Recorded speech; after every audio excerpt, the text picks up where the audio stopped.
하여튼 그래서 요새 뭐 얘기가 많아요. 얘기가 많고 사람들이 서로 원하는 게 막 제각각이어서 되게 혼란한 상황을 보내고 있습니다. 그리고 이제 중간고사 봤잖아요. 중간 뭐 우리 과목뿐만 아니라 뭐 다른 과목들 다 중간고사 보시니까 이제 좀 아시겠죠? 한 학기가 어떻게 흘러가는지 이렇게 뭐 개강하고서 막 정신없이 수업 듣다 보면은 정신 차려 보면은 진도 엄청 나가 있는데 그것도 따라잡다 보면은 또 어느새 중간고사고 중간고사 시험 보면은 배운 거를 가지고 이걸 어떻게 푸나 하는 그런 게 나오잖아요. 그렇게 한 학기가 흘러가요, 또 이제. 중간고사 끝났잖아요. 또 이제 '아 나 중간고사 진짜 못 봤는데 이제부터 밀리지 않고 열심히 공부해야겠지.'라고 하지만 오늘 수업부터 또 밀리기 시작을 할 거고 또 기말고사 시험 기간 돼 가지고 '아 우리 언제 이렇게 다 배웠지?' 막 이러고 있을 거예요. 하여튼 그렇습니다. 근데 어 오늘부터 들어가는 내용이 뭐냐면은 객체 지향이라는 거예요. 근데 너무너무나도 안타깝게도 우리 중간고사 때까지 배운 거는 사실 어려운 내용이 별로 없었어요. 어려운 내용이 별로 없었고 오늘 배우는 게 쪼끔 어려울 수 있어요. 왜냐하면은 되게 생소한 개념이 나올 거예요. 생소한 개념이 나올 거고 그 생소한 개념으로 이제 객체라는 얘기를 하기 시작할 거예요, 객체. 그리고 이거를 객체라는 개념에 대해서 쪼끔 설명을 드릴 건데 이게 어 뭐라고 설명을 해서 이해시키기가 되게 어려운 것 같아요, 제 생각에. 그것보다는 여러분들 중간고사 보셔서 알겠지만 그냥 수업 시간에 배우는 거는 되게 어렵지 않잖아요, 상대적으로.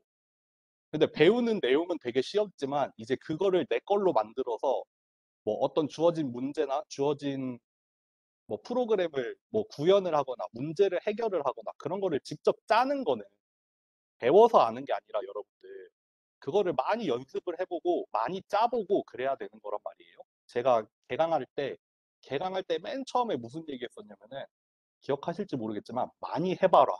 무조건 많이 해 봐라." 프로그래밍이라는 게 배워서 아는 게 아니라 여러분들이 하는 만큼 느는 거라서 최대한 많이 해 보라는 얘기를 했었어요. 그거는 여전히 유효하거든요. 객체라는 개념도 사실 그래요. 이거를 말로 설명을 해서 이해를 시키려면은 되게 어렵거든요. 근데 그게 아니라 여러분들이 객체라는 걸 사용을 해서 실제로 프로그램을 많이 짜다 보면은 '아 객체라는 게 이런 걸 얘기했구나.'라고 좀 더 많이 와 닿거든요. 그러니까 제가 설명을 해서 여러분들을 이해시키는 데는 되게 한계가 있는 것 같아요. 그러니까 뭐 예를 많이 들어가면서 보여 드릴 건데 그냥 얘도 보고 넘어가지만 말고 여러분들이 실제로 고민도 많이 해 보고 짜 보기도 많이 해 보고 그래야지 좀 받아들일 수 있는 게 객체라는 개념이 될 거예요. 그래서 오늘은 객체라는 거를 좀 설명을 드리고 객체라는 게 결국 파이썬에서 구현이 되는 형태가 뭐냐면은 클래스라는 형태로 구현이 돼요. 그래서 뭐 사실 클래스가 핵심이에요. 클래스라는 걸 이해를 하게 되는 게 핵심이 될 거고 한번 해 봅시다. 여러 시간에 걸쳐서 아마 이 강의 자료, 이 객체 지향의 시작이라는 이 강의 자료 있잖아요. 요거는 되게 여러 강의에 걸쳐서 좀 다루게 될 것 같아요. 한번 해 볼게요, 일단. 지우지 말게요. 어 오늘 어디까지 예상을 하냐면은 뭐 많이 나가면은 한 메소드까지인데 뭐 쪼끔 많이 못 나가면은 클래스 정도 나갈 것 같아요. 그리고 뭐 다음 시간에 또 쭉쭉쭉쭉 나가겠죠? 한번 설명을 해 볼게요. 이게 너무 객체라는 거를 이제 설명을 하기 시작하는데 너무 뜬구름 잡는 얘기일 것 같아요. 그러니까 객체라고 하면은 저도 아직은 공부를 하는 중이지만 어 객체 지향 프로그래밍이라고 하면은 이거는 여러분들 프로그래밍을 하는 어떤 방법론을 말하는 거예요. 프로그램을 짜는 방법에는 뭐 여러 가지 갈래가 있는데 뭐 뒤에 나오는 뭐 절차 지향이라는 것도 있고 우리가 지금 배우고 있는 객체 지향이라는 것도 있고 뭐 함수 지향이라는 방법도 있고 뭐 여러 가지 방법이 있어요. 이런 거는 프로그래밍 언어의 종류의 영향을 받긴 받죠. 뭐 예를 들면은 뭐 C# 같은 거, 뭐 C++, C# 이런 거는 뭐 대표적으로 객체 지향을 위해서 만들어진 언어거든요. 뭐 자바도 그렇고요. 근데 뭐 꼭 그 언어로 객체 지향만 할 수 있냐? 그건 아니에요. 뭐 자바 같은 걸로도 절차 지향을 짜라고 하면 짤 수는 있어요. 마찬가지로 파이썬에서도 객체 지향을 지원을 하고 있어요. 그러니까 클래스라는 형태로 파이썬에서도 객체 지향 프로그래밍을 지원을 하고 있고, 우리가 짜려고 하면은 그렇게 짤 수 있고, 뭐 그거를 사용 안 하고 절차 지향으로 짜면은 절차 지향으로 짤 수도 있어요. 그러니까 뭐 언어의 종류나 이런 거에 상관은 있긴 있는데, 그거에 국한되는 건 아니고, 내가 프로그램을 어떤 방법으로 만들 거냐에 대한 내용이에요. 그래서 우리가 중간고사 때까지 배울 때는 객체라는 개념을 그렇게 막 뭐 단어를 사용을 하긴 했는데, 그거에 대해서 되게 심도 있게 다루지는 않았고, 뭐 주로 프로그래밍 방법을 어떻게 짰냐라고 하면은 주로 절차 지향에 가까웠죠. 지금까지 했던 거는 주로 절차 지향에 가까웠고, 이제는 객체 지향으로, 객체라는 걸 사용을 해서, 객체라는 걸 기반으로 해서 프로그래밍을 하는 걸 배우게 되는 거예요. 네. 그러면은 객체가 뭐냐? 객체라고 하면은 일단 현실에서 얘기하는 의미랑 프로그래밍에서 얘기하는 의미가 있는데, 현실에서는 이거 좀 애매합니다. 현실에 존재하는 모든 것이라고 했는데, 우리가 우리가 우리가 좀 세상을 이해하고 인식을 할 때 어떤 의미에서는 그것들을 객체 단위로 인식을 해요. 객체 단위로 인식을 한다는 게 뭐냐면은, 우리는 정말 서로 다른 엄청 많은 사람들이 있잖아요. 뭐 60억, 70억 명의 서로 다른 사람이 있는데, 그거를 일단 사람이라는 객체로 이해를 하잖아요. 사람이라는 객체로 이해를 해서, 뭐 우리가 사람을 만나서 뭐랄까요? 뭐 대인관계 면에서 사람을 이해한다라고 하면은 뭐 저 사람의 성격이 어떻고 성향이 어떻고 뭐 습관이 어떻고 뭐 이런 식으로 그 사람의 어떤 속성이 되는 것들을 이해를 하고 있잖아요. 그래서 그런 비슷한 어떤 좀 공통되는 형태를 이제 저 사람한테도 이해를 해보고, 또 다른 사람한테도 이해를 해보고 하는 거죠. 그러니까 다시 한번 표현을 해볼게요. 우리가 사람이라는 거를 뭐 대인관계 측면에서 받아들인다고라고 하면은, 저 사람이 가지고 있는 뭐 성격, 성향, 습관 이런 뭐 세 가지의 속성을 가지고 저 사람을 이해한다고 해요. 그러면은 뭐 저라는 사람의 성격이나 습관이나 뭐 성향이 있을 거고, 또 뭐 다른 사람의 성향이나 뭐 성격, 습관 이런 게 있을 거고, 뭐 또 다른 사람도 그렇게 있겠죠. 그러니까 그런 식으로 우리가 정말 서로 다른 개개인들이지만 그거를 어떤 객체 단위로 인식을 한다라고 하면은, 그 사람들이 가지고 있는 어떤 공통적인 속성을 보고 그걸 통해서 저 사람을 표현을 하거나 이해를 하거나 한다 이거죠. 그래서 뭐 예를 들어서 뭐 대인관계 면에서 사람을 이해한다라고 하면은 이렇게 표현을 했지만, 또 제가 여러분들을 수강생이라는 객체로 다루게 되면은, 뭐 여러분들의 뭐 이번 중간고사 성적, 아니면은 뭐 과제 점수, 아니면은 뭐 지난 학기 평점, 그리고 뭐 몇 학년인지, 몇 학기를 다녔는지, 뭐 휴학을 했는지 안 했는지, 이런 속성들로 여러분들을 인식을 할 거잖아요. 그러니까 그런 개념을 우리가 객체라고 부르는 거예요. 그래서 뭐 사람도 객체가 될 수 있고, 뭐 책상을 가구라는 객체를 통해서 책상을 이해할 수도 있고, 그 뭐 책상도 되고, 책상도 가구라는 객체의 하나죠. 의자도 가구라는 객체가 될 수도 있고, 또 뭐 이런 식으로 되고, 뭐 컴퓨터는 우리가 이해를 하기 나름이죠. 뭐 그냥 가전제품으로 이해를 할 수도 있고, 아니면 우리가 실제로 뭐 프로그램을 짜는 어떤 계산기로서 이해를 할 수도 있고, 뭐 그렇게 되겠죠. 신발이라는 것도 뭐 신발 어떻게 이해를 할 수 있을까요? 뭐 종류가 나뉠 수도 있죠. 운동화, 뭐 단화, 구두, 뭐 이렇게 나뉠 수도 있고, 그거의 뭐 브랜드가 될 수도 있고, 색깔이 될 수도 있고, 또 뭐 재질이 될 수도 있고, 뭐 굽의 높이, 아니면은 가격 이런 것들을 통해서 우리가 이해를 하잖아요. 그러니까 어 그런 거예요. 객체라고 하면은 그런 개념을 말하는 거예요. 그래서 프로그래밍에서도 프로그래밍에서도 그러니까 우리가 현실을 마치 객체 단위로 이해를 한다라는 것처럼 프로그래밍도 객체라는 개념을 통해서 우리가 접근을 하겠다라는 게 객체 지향 프로그래밍이라고 보시면 돼요. 그래서 이거를 앞으로 어떻게 할 거냐면은 어 우리가 뭔가 프로그램을 짤 때 그 필요한 어떤 객체라는 개념을 정의를 해서 우리가 어떤 하는 여러 가지 일들을 객체 단위에서 이루어지도록 하게 만드는 거라고 보시면 돼요. 아 이거 뭐라고 하는지 모르겠다 나도. 하여튼 한번 쭉쭉 봅시다. 그래서 객체라는 거가 어 요거부터 봅시다. 객체라는 거는 크게 우리 뒤에서도 이렇게 얘기할 거예요. 상태라는 걸 가질 거예요.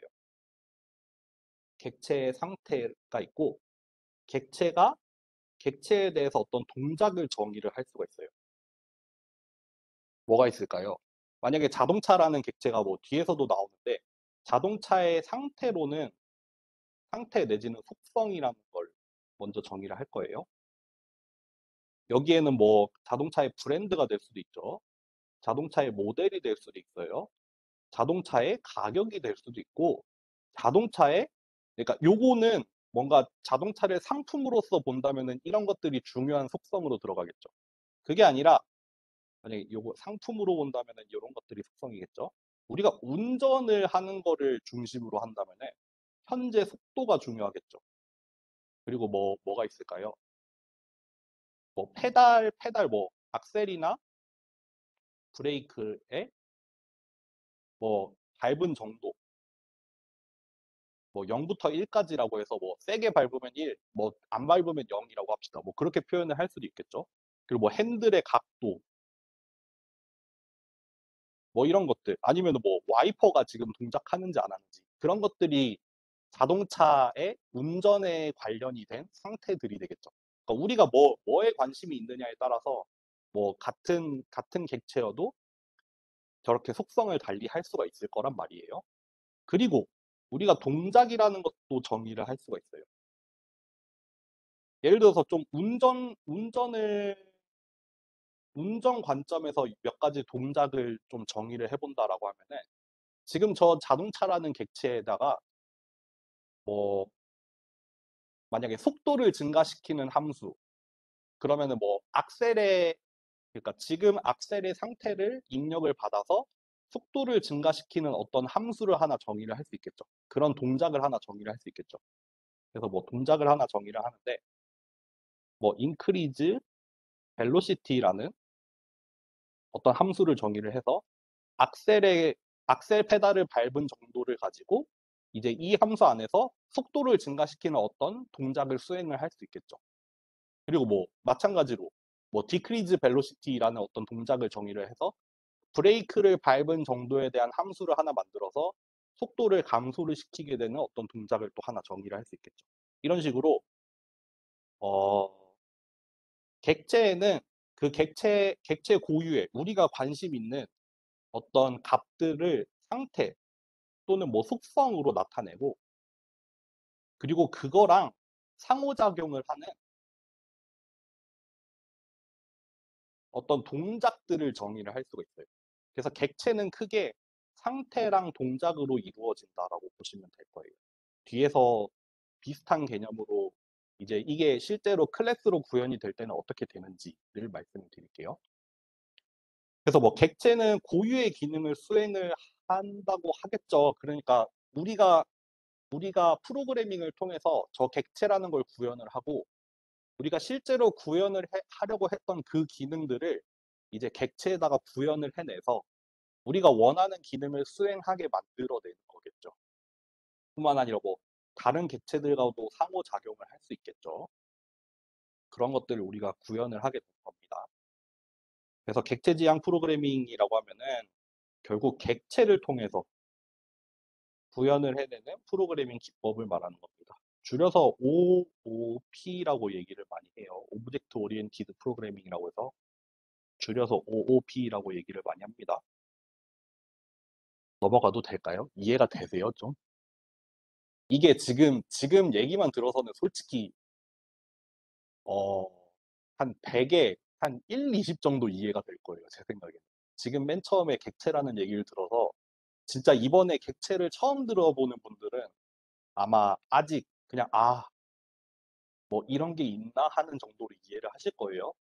근데 그게 그냥 아까도 말씀드렸지만 제가 그냥 처음부터 끝까지 다 설명을 해서 여러분들을 이해시킬 수 있는 게 아니라 뒤에 예제도 보고 그리고 여러분들이 짠 프로그램을 뭐 예전에 짰던 프로그램을 객체 지향으로 바꿔보기도 하고 아니면 새로운 프로그램을 내가 객체 지향으로 만들어 보고 이런 것들을 좀 해봐야지 객체라는 거를 좀 더 잘 이해를 하고 잘 쓸 수가 있는 것 같아요. 제가 맨 처음에 객체 지향 프로그래밍 배울 때 저는 대학원에서 배웠는데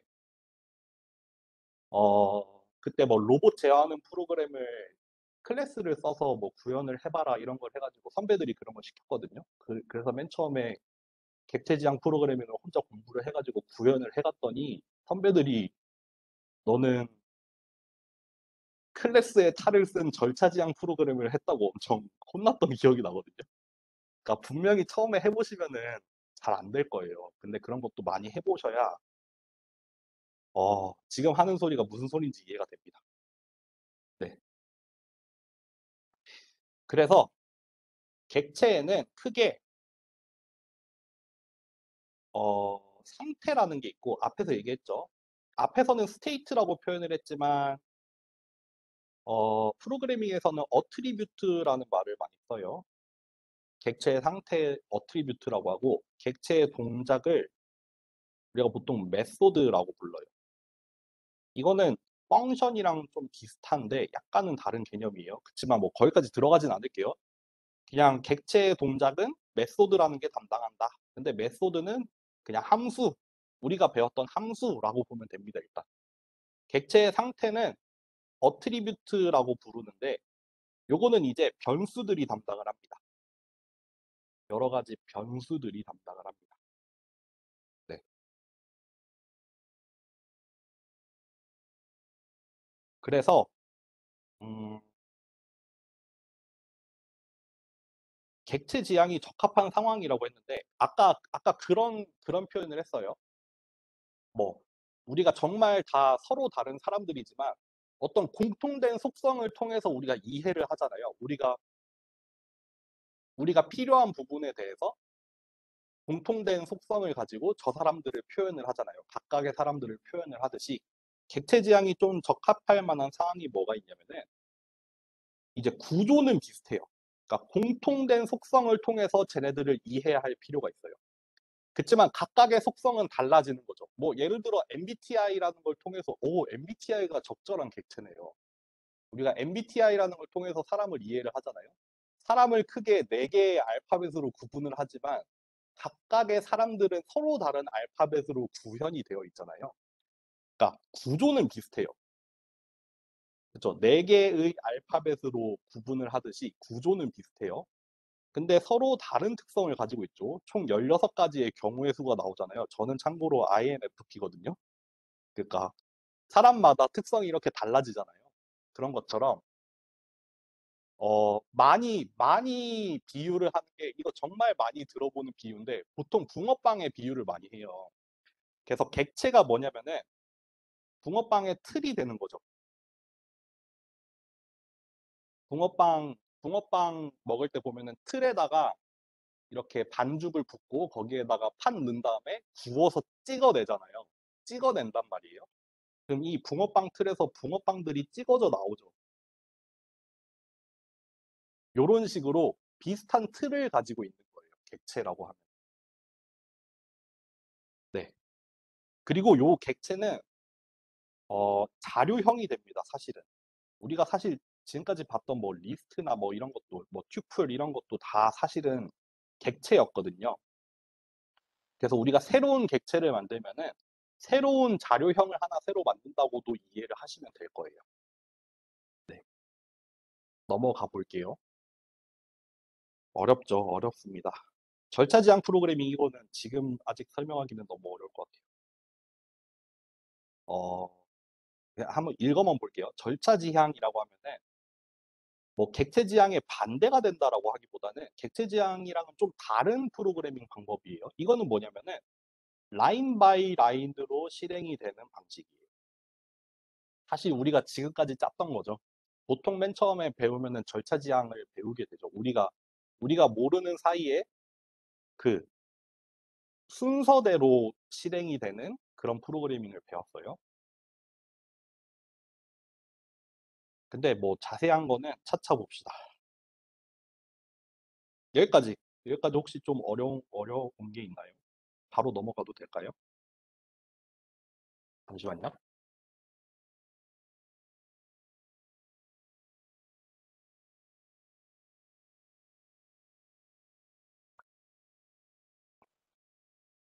넘어가 볼게요. 아, 마이크 쓰니까 되게 편하네. 그래서 클래스라는 게 나옵니다. 클래스. 그러니까 여러분들 객체라고 하면은 이거는 어떤 개념에 대한 거예요. 뭐 실제 생활에서도 사용을 할 수 있고 우리가 프로그래밍에서도 얘기를 하는 어떤 개념이에요. 오브젝트라고 해서 뭐 여러분들 나중에 머신러닝 배우면 오브젝트 리코그니션 이런 것도 배우잖아요. 그런 데서 나오는 객체라는 뜻입니다. 근데 얘를 이제 뭐 파이썬과 같은 프로그래밍에서 얘를 구현을 해내는 애를 우리가 클래스라고 불러요. 얘가 구현이 되는 형태예요. 객체라는 어떤 그 뭔가 어떤 개념, 상상 속의 개념을 우리가 실제로 구현을 할 때는 클래스라는 형태로 구현을 하게 돼요. 그래서 우리는 이 파이썬에는 클래스가 어떻게 구현이 되어 있는지를 배우게 되고 그걸 통해서 우리가 객체 지향을 이해를 해 보자 이거죠. 그래서 클래스라고 하면은 뭐 객체 지향 내에서 가장 기본이 되는 단위가 될 거예요. 그리고 요게 붕어빵의 틀이 됩니다. 붕어빵의 틀이 되고 어 우리가 여러분들 리스트라는 자료형이 있었잖아요. 리스트라는 자료형이 있어서 뭐 X라는 리스트를 하나 만들 수 있어요. 그 또 뭐 Y라는 리스트를 또 이렇게 만들 수 있어요. 이렇게 리스트라는 자료형을 따르는 X나 Y라는 변수를 만들었잖아요. 그쵸? 그 우리가 클래스를 하나 만들 거예요. 뭐 뒤에서 나오게 되는 차라는 클래스가 있다고 해요. 그러면 우리는 X라는 변수를 요렇게 카라는 클래스를 이용을 해서 만들거든요. 그러면은 이 카라는 클래스를 이용을 해서 생성을 해낸 이 변수들, 이 하나하나의 변수들, 얘를 뭐라고 하냐면은 인스턴스라고 불러요. 그러니까 붕어빵이라고 보시면 돼요.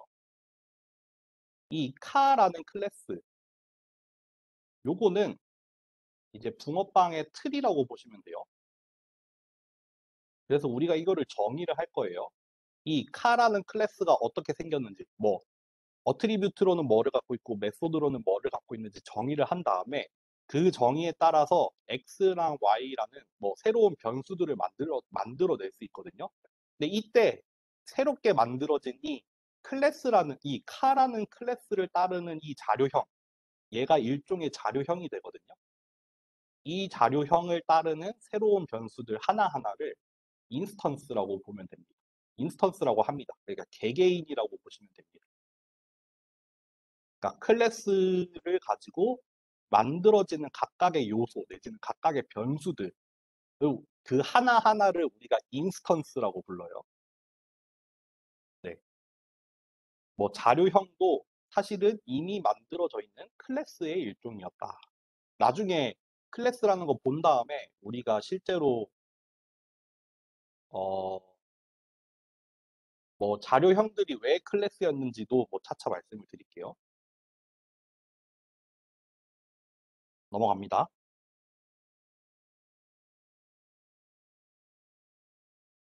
그래서 여기 8페이지랑 9페이지 한 다음에 클래스를 한번 실제로 만들어 볼게요. 먼저 클래스에는 생성자라는 개념이 있어요. 영어로는 constructor라고 부르는데 요거는 클래스 안에 들어가 있는 가장 첫 번째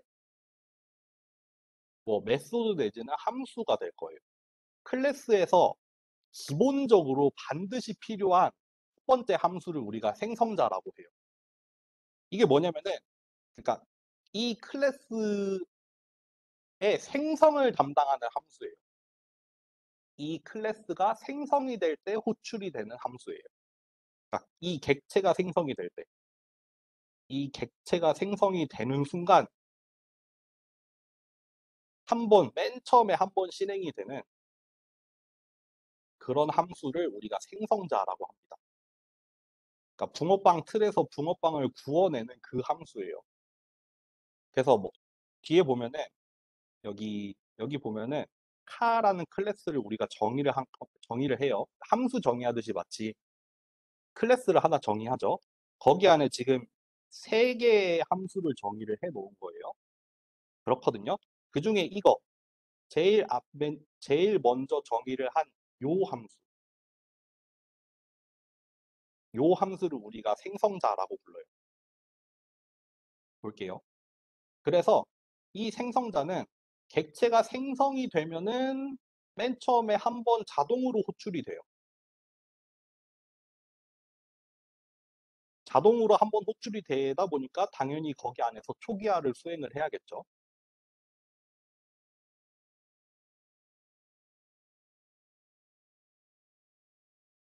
그래서 뭐 그 클래스에 해당이 되는 객체를 메모리에다가 생성을 할 거고 이거는 뭐 변수 만들어지는 거랑 똑같죠. 네. 그리고 요거는 왜 여기 나와 있지? 요거는 뒤에 메소드에서도 나와야 되겠지만 잠시만요. 메소드에서 나오나? 네, 메소드에서 나오니까 이거는 뭐 굳이 여기서 얘기할 필요는 없을 것 같아요. 여기서 셀프라고 하면은 셀프라는 게 나올 텐데 요거는 인스턴스가 자기 자신을 가리키는 거예요. 이렇게 말하면 지금 무슨 얘기인지 이해 못 하시잖아요. 이거 뒤에 가서 예제에서 한번 직접 보세요. 그래서 여기 밑줄 2개, 2개입니다. 2개. 밑줄 2개. 앞뒤로 2개를 써야 돼요.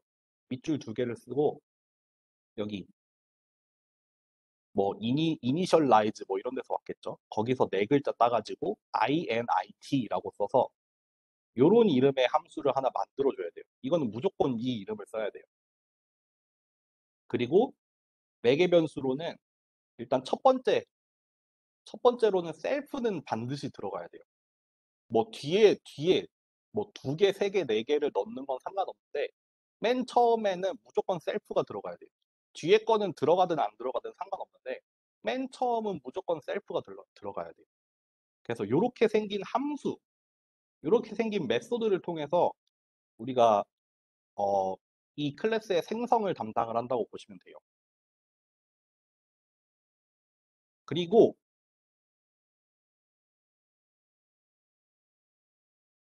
아까 클래스에는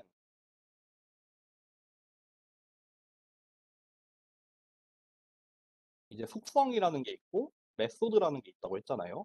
근데 이 속성에 해당이 되는 애들을 어디에 넣으면 되냐면요. 여기 생성자 안에다가 넣어주면 됩니다.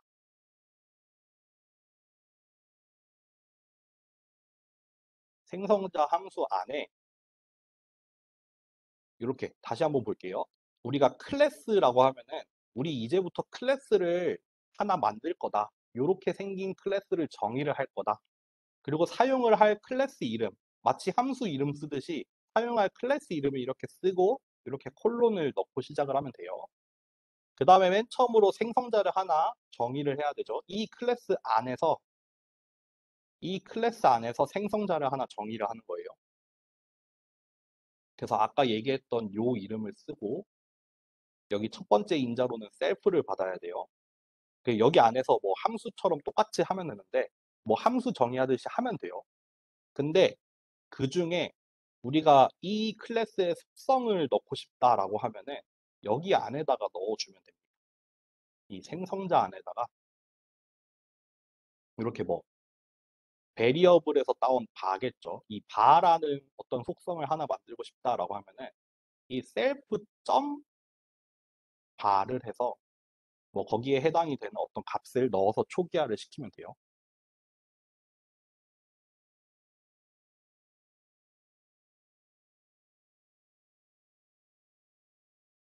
요거 한번 해볼게요. 요것만 한번 간단하게 해봅시다.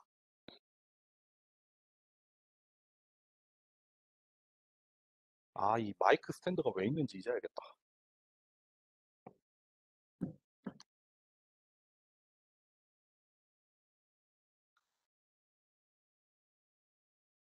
한번, 뭐야. 꺼졌어. 한번 만들어 볼게요. 클래스를 한번 만들어 볼게요. 뭐 해볼까? 무슨 클래스를 만들어 볼까요? 뭐, 스튜던트라는 클래스를 한번 만들어 볼까요? 스튜던트라는 클래스를 하나 만들 거예요. 그래서 이렇게 클래스, 나 이제부터 클래스 만들 거야. 띄고 나는 그 클래스의 이름으로 스튜던트를 쓸 거야.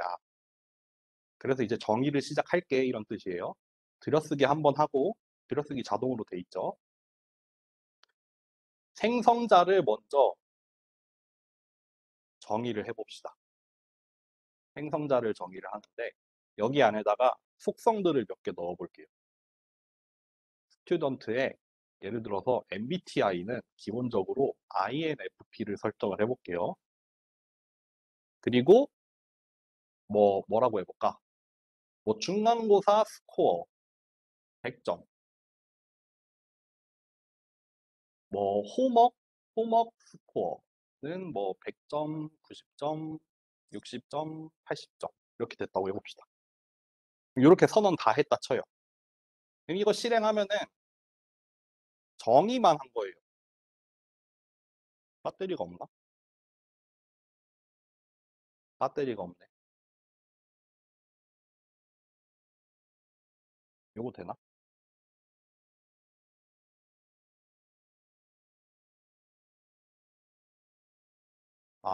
이것도 되네. 정의만 한 거예요. 그래서 실행을 하면은 아무것도 안 될 거예요. 우리가 함수를 정의만 하고 실행을 하면 아무 일도 안 일어나잖아요. 그 함수를 호출을 해야지 그게 일어나죠. 그래서 이 클래스, 스튜던트라는 클래스를 만들어 놓고 이 스튜던트 클래스에 해당이 되는 뭐라고 할까? 스튜던트 스튜던트 1이라고 합시다. 스튜던트 1이라는 이제 변수를 만들 거예요. 변수를 만들 건데 얘는 어떻게 하면 되냐면요. 우리가 만들어 놓은 이 클래스 이름 있잖아요. 이 클래스 이름에 이제 생성자를 호출을 하는 거예요. 이 클래스 이름에 여기 매개 변수로는 요게 들어간 거예요. 그러니까 이 클래스 이름으로 된 함수를 호출을 하면은 뭐가 되냐면요. 요게 호출이 되는 거예요. 그래서 한번 실행해 볼게요. 실행하면은 뭐가 일어났어요. 그럼 지금 스튜던트 1이라는 게 스튜던트 1이라는 변수에 스튜던트라는 클래스가 이렇게 들어간 거예요. 프린트를 해볼까요? 뭐냐면은 오브젝트는 오브젝트인데 스튜던트라는 오브젝트다 이거예요. 여기에 뭐가 있냐면은 이 사람의 MBTI 한번 출력해 볼까요? MBTI는 INFP, 미드텀 스코어 100점, 호목 스코어 이렇게 리스트로 쭉쭉쭉쭉 나오죠. 이렇게 되어 있습니다. 이렇게 점을 찍잖아요. 점. 그래서 여기 변수명 어떤 클래스 변수 점 찍은 다음에 여기 뒤에 들어가는 게 뭐냐면은 그 클래스의 속성이나 메소드를 부를 때 이렇게 점을 찍는 거예요. 점. 그러니까 이 스튜던트1이라는 이 변수가 스튜던트라는 클래스였잖아요. 그러면 그 클래스에 속해 있는 것 중에 지금 같은 경우에는 속성을 하나 부른 거죠. 그러니까 요 속성이 튀어나오겠죠. 그래서 요게 출력이 된 겁니다. 요거 뭐 예를 들어서 그냥 X라는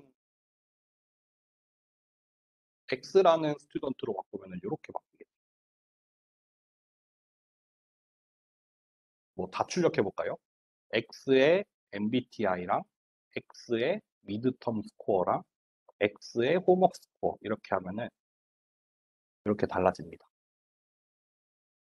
뿐만 아니라 뭐 X의 미드텀 스코어를 우리가 초기화를 할 때는 100점이라고 했지만 뭐 채점을 했더니 뭐 60점이 나왔어. 이렇게 수정을 하면은 어떻게 되나 볼까요? 이렇게 60점으로 바뀌죠. 그러니까 맨 처음에 요 생성자 함수가 불리던 순간에는 MBTI, 미드텀 스코어, 홈워크 스코어를 요걸로 초기화를 했었어요. 초기화를 했었는데 그 중에서 우리가 속성 중에 미드텀 스코어라는 속성을 60으로 바꾸자라고 해서 바뀌었겠죠. 그래서 출력을 해봤더니 바뀐 값이 나왔죠.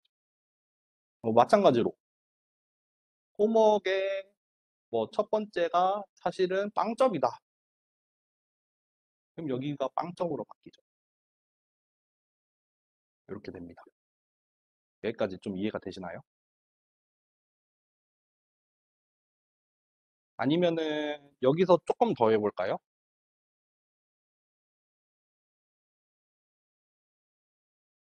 잠시만요.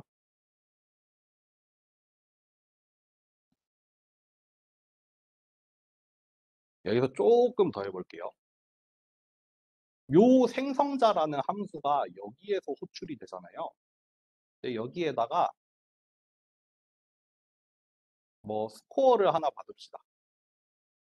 그래서 그 받은 값으로 얘를 초기화를 해볼게요.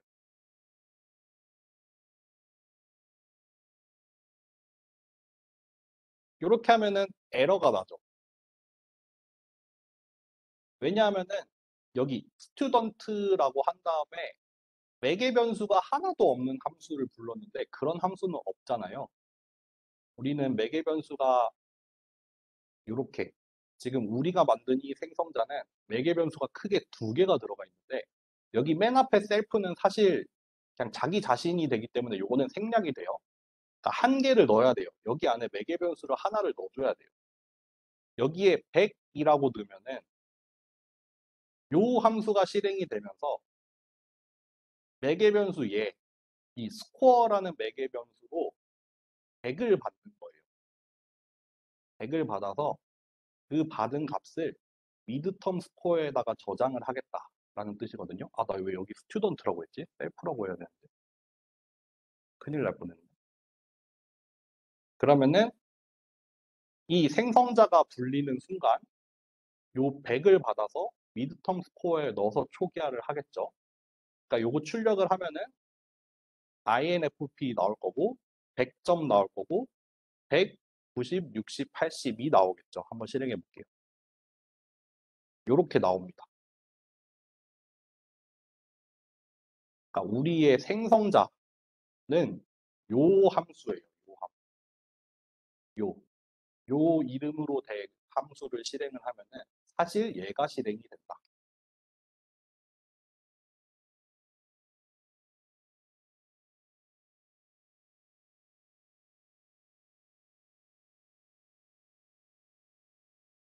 여기에다가 여러분들 학번이라는 속성을 한번 추가해 볼래요? 여기에다가 id라는 속성을 한번 추가해 보세요. 그래서 그거를 여기 초기 값으로 받아서 한번 초기화하는 거 만들어 볼래요?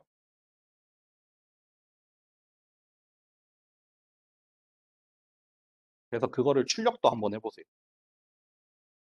뭐 적당히 뭐 여기 변수 이름 같은 거는 여러분들이 한번 적당히 해보세요. 뭘 하냐면은 결국 뭘 하는 거냐면은 속성으로 번을 추가하고 생성자의 매개 변수로 학번 값을 받아서 초기화를 한 다음에 어, 걔를 출력을 해보세요.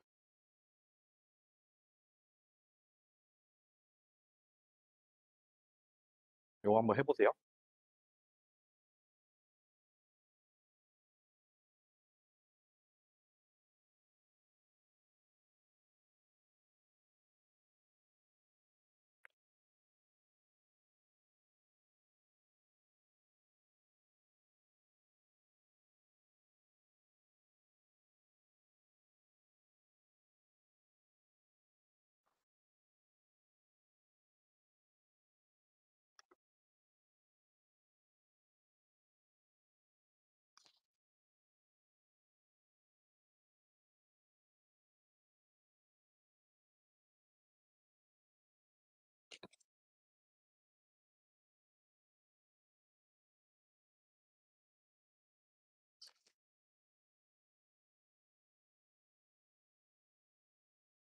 해보고 계세요.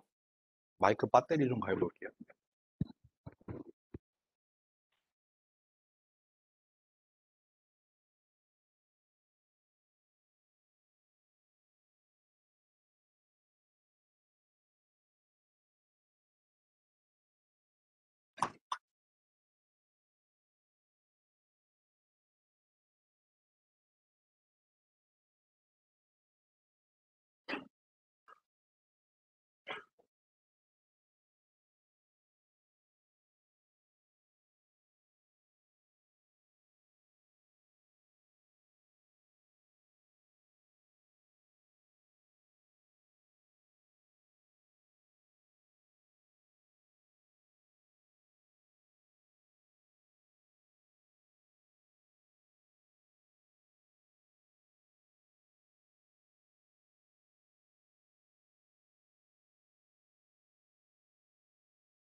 한번 해볼게요.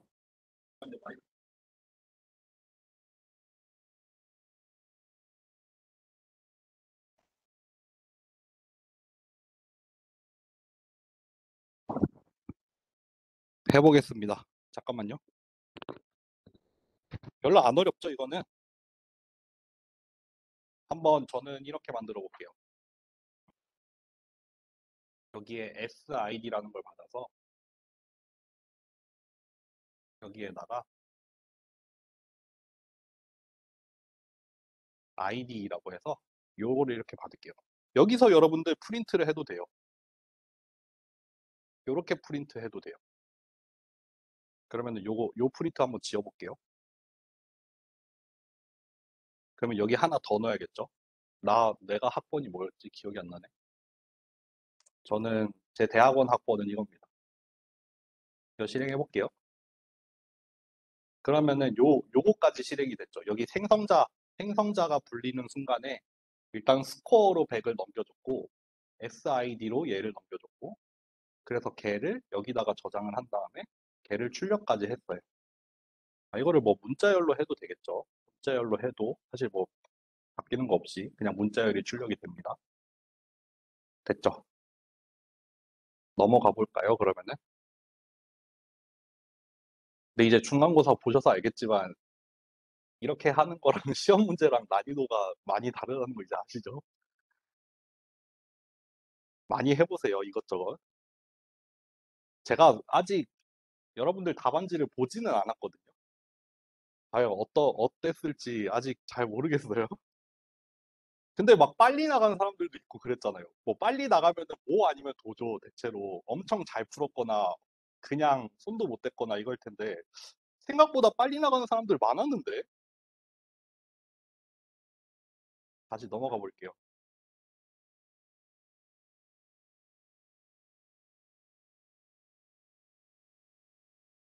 그래서 여러분들 뭐부터 해볼까?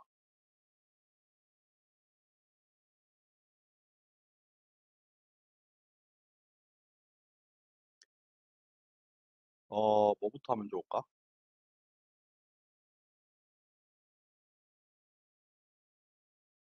일단 다른 함수부터 정의하는 걸 해볼게요. 다른 함수를 정의하는 것도 해볼게요. 일단 첫 번째로 요거 했죠. 우리가 생성자를 정의하는 건 했어요.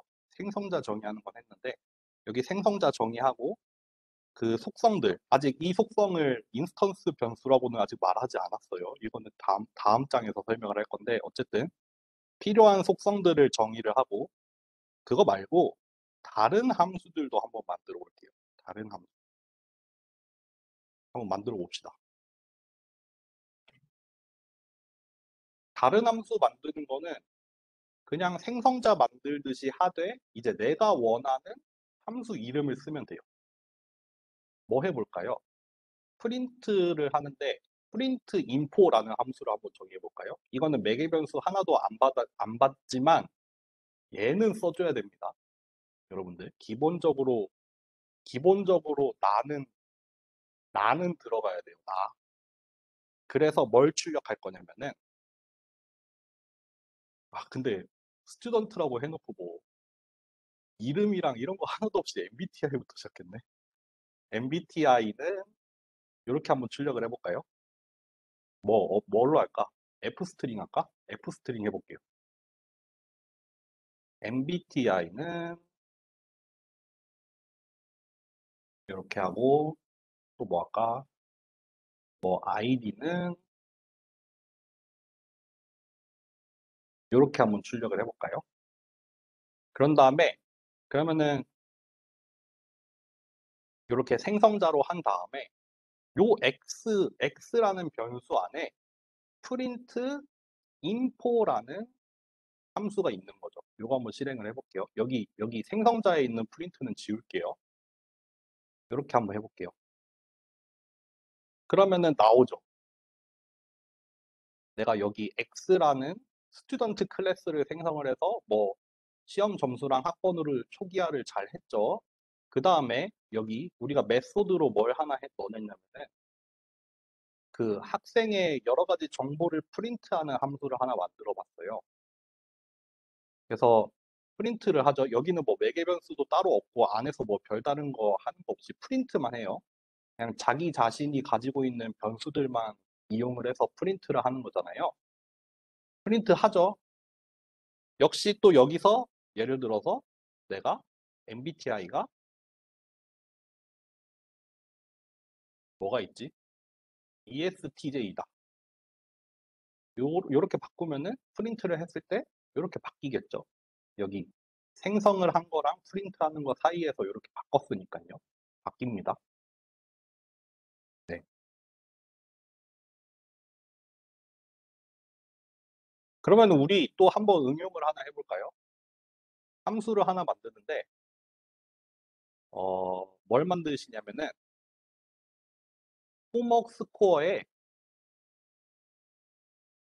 합을 출력해 보세요. 이런 거 해볼 수 있겠죠. 간단하죠. 이제 뭐 시간 좀 보기죠 이런 거.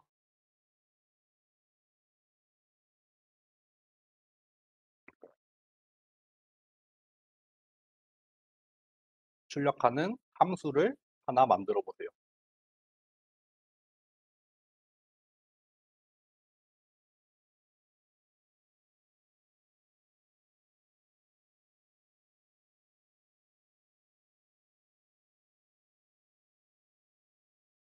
저도 한번 만들어 볼까요?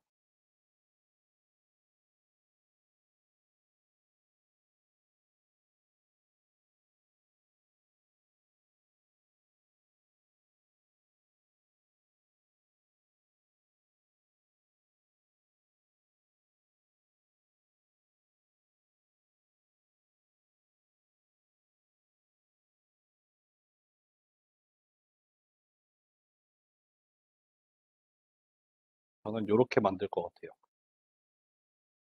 조금 기다려 드릴게요.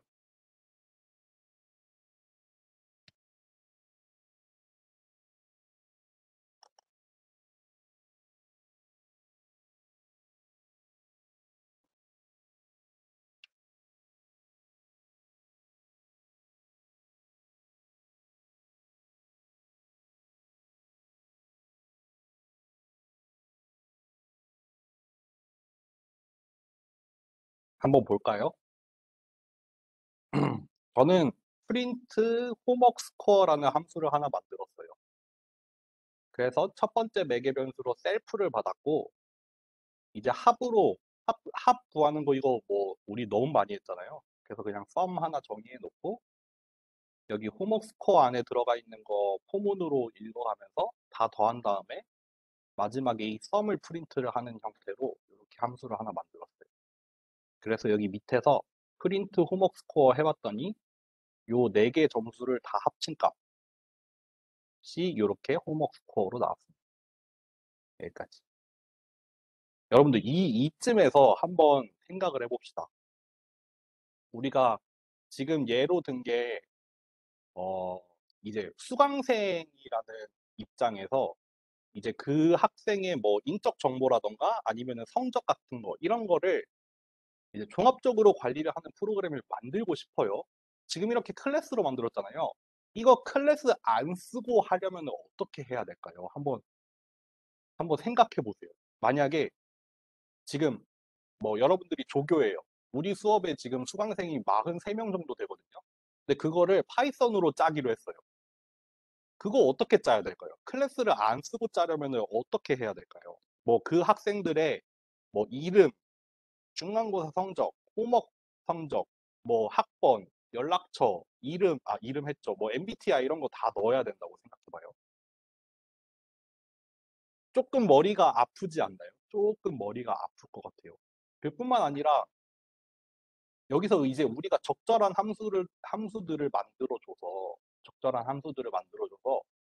뭐 필요할 때 뭐 성적 같은 거를 수정을 한다거나 아니면 필요할 때 뭐 합을 계산을 하고 평균을 계산을 하고 그래서 뭐 전체 성적의 뭐 석차를 구하고 이런 거 그런 거 프로그램 짜려고 하면은 예를 들어서 이 클래스라는 게 일종의 자료형처럼도 작동을 한다고 했잖아요. 그래서 이거는 자료형은 자료형인데 참 좋은 게 뭐냐면은 어, 뭐 리스트나 튜플이나 뭐 딕셔너리 이런 거랑은 또 다르게 내가 속성을 가져갈 수 있어요.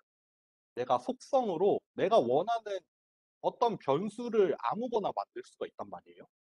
그러니까 맨 처음에 객체에 대해서 설명할 때 그렇게 했잖아요. 그러니까 어떤 공통이 된 우리의 관심사가 되는 우리가 알아야 될 필요가 있는 어떤 속성들을 공통적으로 가지고 있잖아요. 이 객체들은 우리가 지금 X라는 거 하나만 만들었지만 뭐 Y라는 애도 만들 수 있고 또 뭐 Z라는 애도 또 만들 수 있고 이런 식으로 계속해서 찍어낼 수 있단 말이에요. 아까 붕어빵의 예를 들었던 것처럼 요 클래스라고 정의가 된 얘가 하나의 틀이 된 거죠. 붕어빵의 틀이 돼서 이렇게 여러 가지 속성들을 공통적으로 가지고 있는 그런 애가 된단 말이에요. 그래서 뭐 개별적으로 수정을 할 수도 있죠. 물론 이거 수정하는 거는 아직 적절한 방법은 아니지만 나중에 뒤에 가서 좀 더 수정하는 방법을 더 얘기할 거예요. 그치만 어쨌든 뭐 필요한 경우에는 다 같이 같은 값으로 초기화를 할 수도 있고 아니면은 개별적으로 다른 값을 넣을 수도 있고 하는 식으로 이렇게 어떤 되게 좀 좋은 되게 궁극적인 형태의 자료형이 될 수도 있잖아요.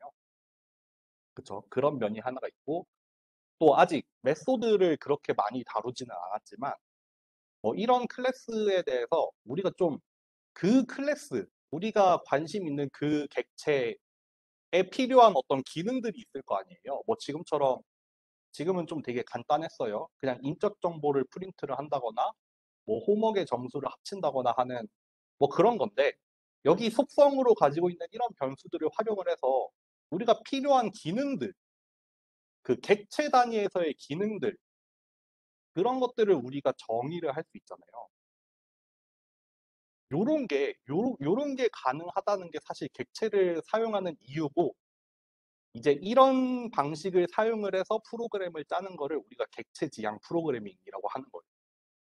우리가 좀 지금은 아직 와닿지는 않지만 앞에서 지금까지 짜왔던 프로그래밍이랑은 되게 다른 방법처럼 보이잖아요. 그냥 라인 바이 라인으로 순서대로 쭉쭉쭉쭉 가는 그런 게 아니라 객체가 되면은 뭔가 객체 단위에서 이루어지는 어떤 기능이나 함수들을 우리가 적절히 조합을 해서 사용을 하는 그런 방법이 될 겁니다. 네. 어쨌든 하고 넘어갑시다. 넘어가서 다시 여기로 올게요.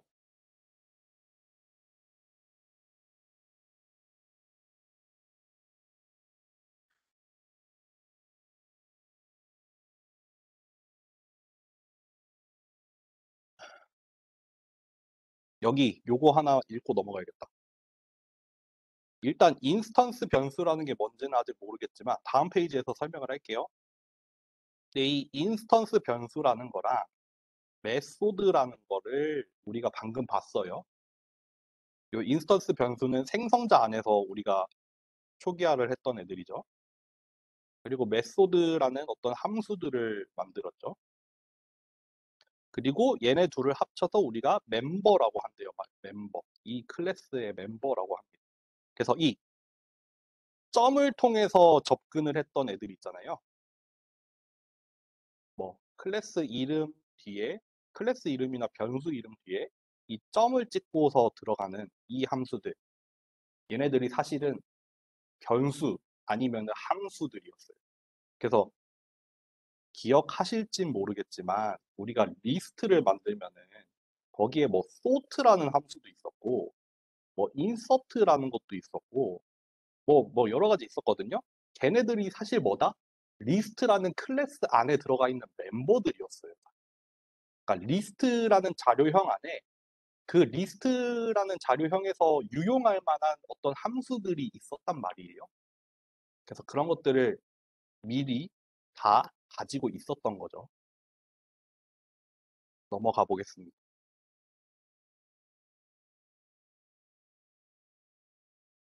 오늘 한 어디까지 가면 좋을까?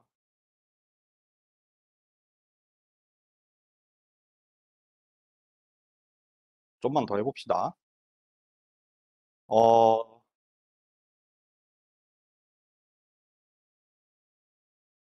변수에는 여러분들 조금 더 나아가서 설명을 하자면은 뭐 스콥이라는 개념이 있어요.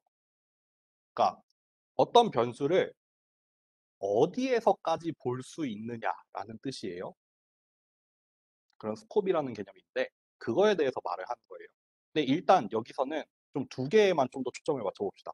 인스턴스 변수랑 클래스 변수에 한해서 먼저 얘기를 좀 해볼게요. 아직 전역 변수나 지역 변수가 지금 나올 필요는 없는 것 같고, 어, 인스턴스 변수는 뭐냐면요. 아까 인스턴스가 뭐라고 했냐면은 얘네들이었어요. 인스턴스라고 하면은 여기에서 이 X, Y, Z 같은 애들이 인스턴스예요. 그러니까 이 스튜던트라는 클래스, 이 스튜던트라는 동일한 그 붕어빵 틀에서 나온 붕어빵, 첫 번째 붕어빵, 두 번째 붕어빵, 세 번째 붕어빵 이런 애들 있잖아요. 이 각각의 붕어빵들을 우리가 인스턴스라고 부른다고 했어요. 이때 인스턴스 변수는 뭐냐면은 그 인스턴스마다 가지고 있는 변수를 말하는 거예요. 그래서 어떤 변수들이었냐면은 셀프 점 찍혀 있었던 애들, 얘네들, 얘네들이 인스턴스 변수가 됩니다. 그러니까 그 각각의 인스턴스들은 이 각각의 인스턴스 변수들을 가지고 있는 거잖아요. 그러니까 보세요. 아까 X라는 애랑 Y라는 애랑 Z라는 그런 스튜던트 클래스를 만들었잖아요. 얘도 MBTI 가지고 있고 아이디도 가지고 있고 뭐 스코어도 가지고 있어요. 얘도 MBTI를 가지고 있어요. 아이디도 있고 스코어도 있어요. 얘도 MBTI 있고 아이디도 있고 스코어도 있어요. 얘네는 다 별개예요. 그러니까 인스턴스마다 각각이 할당이 된 애들이에요. 얘네들. 얘네들은 우리가 뭐라고 한다? 각각의 인스턴스마다 가지고 있는 애들이어서 인스턴스 변수라고 해요. 근데 그거 말고 클래스 변수도 있어요. 우리가 얘네 X, Y, Z가 다 동일한 스튜던트라는 클래스였잖아요. 그 클래스에서 공유를 하는 변수도 만들 수가 있어요. 여기 뭘 써볼까? 여기에다가 클래스를 만들어 볼까? 아, 클래스는 너무 이름이 중복된다. 뭐라고 만들어 볼까?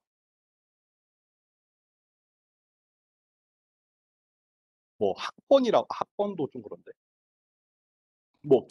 기수라는 개념을 넣어볼까요? 이어라고 합시다, 이어. 이어를 우리가 2022라고 만들면 이 X에 대해서도 Y에 대해서도 Z에 대해서도 하나의 클래스 변수를 가져요. 그래서 어디서 접근을 하더라도 같은 값이 나오고 어디서 수정을 하더라도 모든 데서 다 수정이 일어나게 되는 거예요. 이거 한번 해볼게요. 클래스 변수는 어디다가 만드냐면은 클래스 변수는 어디다가 만드냐면요. 여기에 들어갑니다. 우리는 2022 학번이잖아요. 2022 학번이니까 우리 모든 이 스튜던트 클래스에 해당이 되는 모든 학생들은 이어라는 클래스 변수를 갖는 거예요. 클래스 변수를 가져서 이렇게 각각의 인스턴스를 이렇게 생성을 했잖아요. 각각의 인스턴스를 이렇게 생성을 했는데 X의 이어나 Y의 이어나 Z의 이어를 출력을 해봐도 전부 다 2022가 나오죠. 그런데 이거는 뭐다? 심지어 만약에 얘를 한번 수정을 해볼까요? 심지어 1988년으로 수정을 해볼까요? 어, 잠시만요. 내가 뭐 잘못했을까? 생성이 된 순간. 잠시만요.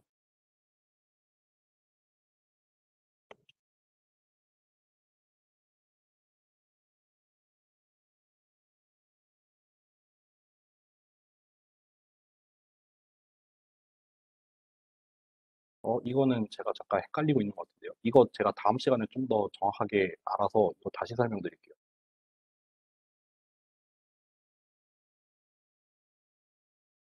약간 혼돈이 왔어요, 지금.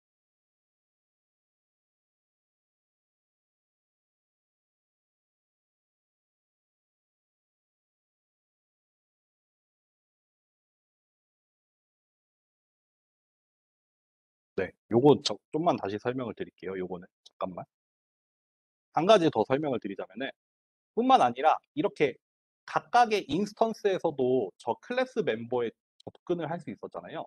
또 얘는 어떻게도 접근이 가능하냐면요. 스튜던트라는 클래스 이름이 있었잖아요. 거기에서도 이렇게 접근을 할 수 있습니다. 이렇게. 인스턴스에서도 접근이 가능하죠. 그리고 요 클래스 이름에서 원래 클래스는 우리가 지금까지 뭐에만 등장했었냐면 여기 이 생성할 때만 등장을 했었잖아요. 생성자의 이름으로 사용이 되는 애였는데 그거에 대해서 멤버로 우리가 클래스 변수를 가지고 있으니까 이렇게도 우리가 가지고 올 수 있다는 거. 네.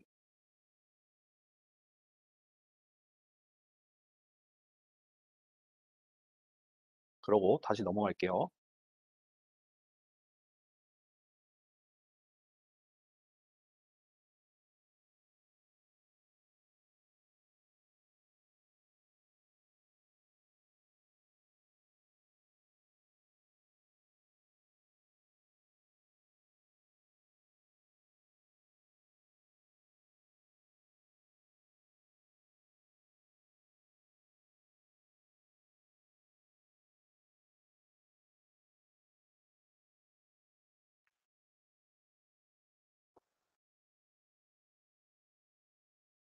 요거를 좀 더 나갈까요? 11시 43분. 아니면 클래스를 하나 더 만들어 볼까요? 뭘 해보면 좋을까? 요거를 좀만 더 나가 봅시다.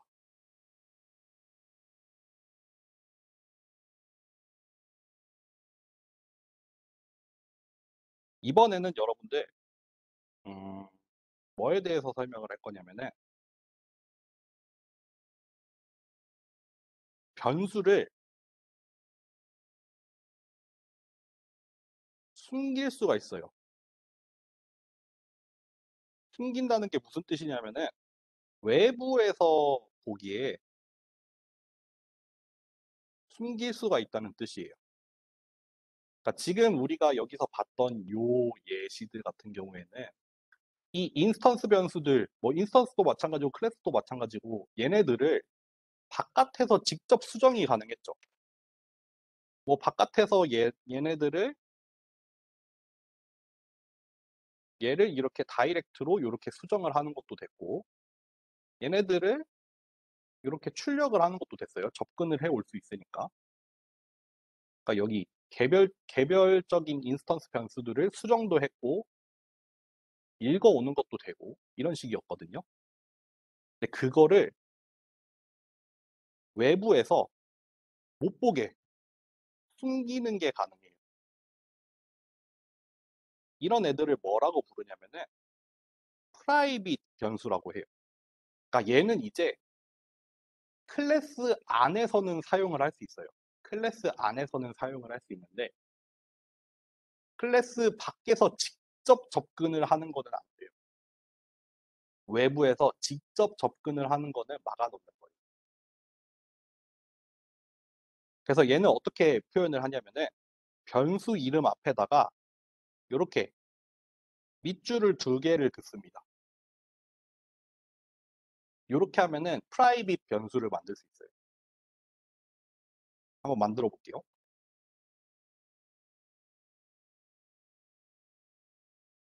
원래 있던 클래스에다가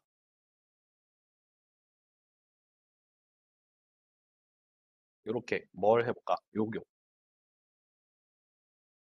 우리 이 아이디 학번은 우리가 프라이빗 변수로 바꿨다고 합시다. 여기 프린트하는 부분 이렇게 바꿔야겠죠? 그쵸? 이렇게 바꿨어요. 그래서 뭐 3명의 뭐 학생을 이렇게 생성을 했는데 프라이빗 하지 않은 거는 이렇게 직접 바꿀 수 있다고 했죠. 그런데 아이디 같은 거 이거 한번 실행해 볼까요?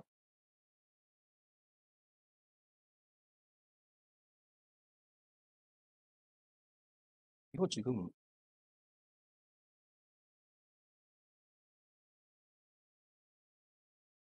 일이 일어나고 있는 거예요.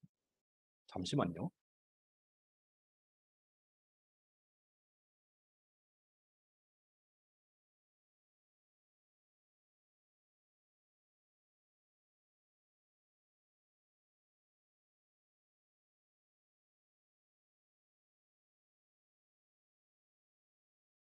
여기서 오류가 나진 않는 거다. 아, 저는 여기서 오류가 나는 줄 알았어요. 여기 한번 보세요. 우리가 이 학번을 프라이빗 변수로 바꿨어요. 여기 앞에다가 밑줄 2개를 추가를 하면서 프라이빗 변수로 바꿨어요. 그리고 여기 프린트하는 부분은 변함없이 이제 프라이빗 변수를 이용을 해서 프린트를 하고 있어요. MBTI 원래는 INFP로 설정이 됐지만 우리가 ESTJ로 바꿨어요. 그리고 학번을 원래는 요거로 설정을 했는데 ABC로 바꿔봤어요. 그런 다음에 프린트를 했어요. 실제로 MBTI는 바뀌었죠. MBTI는 요걸로 바뀌었잖아요. MBTI는 바뀐 값이 출력이 잘 됐어요. 근데 학번 같은 경우에는 우리가 수정을 시도를 했지만 수정이 일어나지 않았죠. 이런 식으로 외부에서 직접 얘를 건드릴 수 없다입니다.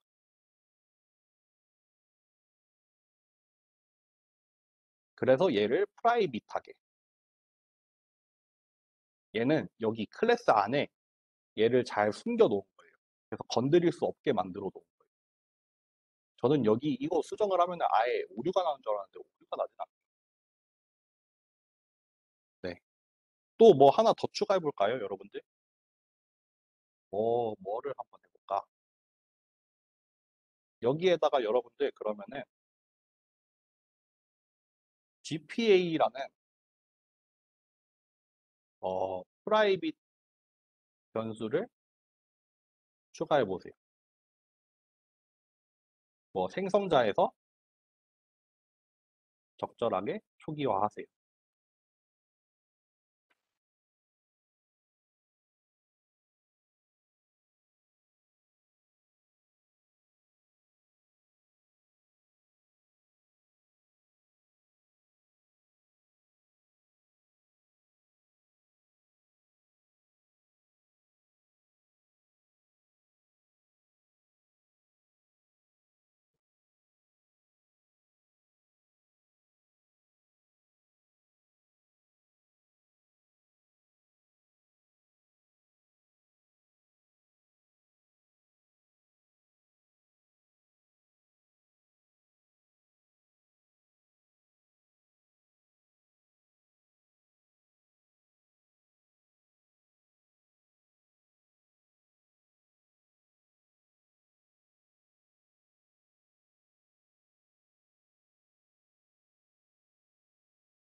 빨리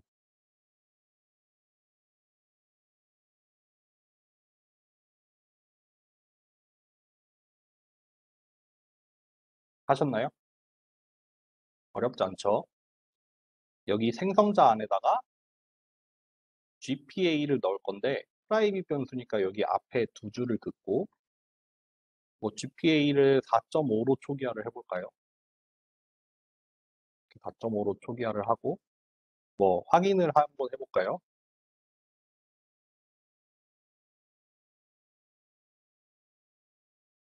이렇게 출력을 같이 해주면 되겠죠? 이렇게 출력해볼까요? 그러면은 4.5라는 애가 나왔지만 여기서 또 한번 수정을 시도해 볼게요. 3.0으로 수정을 해도 바뀌지 않고 4.5가 잘 나오죠. 이렇게 보호가 되는 겁니다.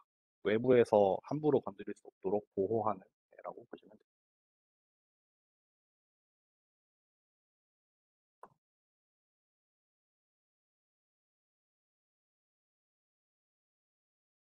그래서 사실 뭐 지금 당장 이런 필요를 못 느끼겠지만 필요한 경우에 어떤 변수들은 클래스 안에 있는 어떤 변수들은 밖에서 쉽게 접근을 할 수도 있고 어떤 변수들은 접근을 막아 놓을 필요도 있고 그렇거든요. 뭐 예를 들면은 그 클래스가 막 돌아가는데 뭐 계산을 하는데 필요한 변수지만 그게 굳이 외부에 밝혀질 필요는 없는 그런 변수들이 있을 수 있겠죠.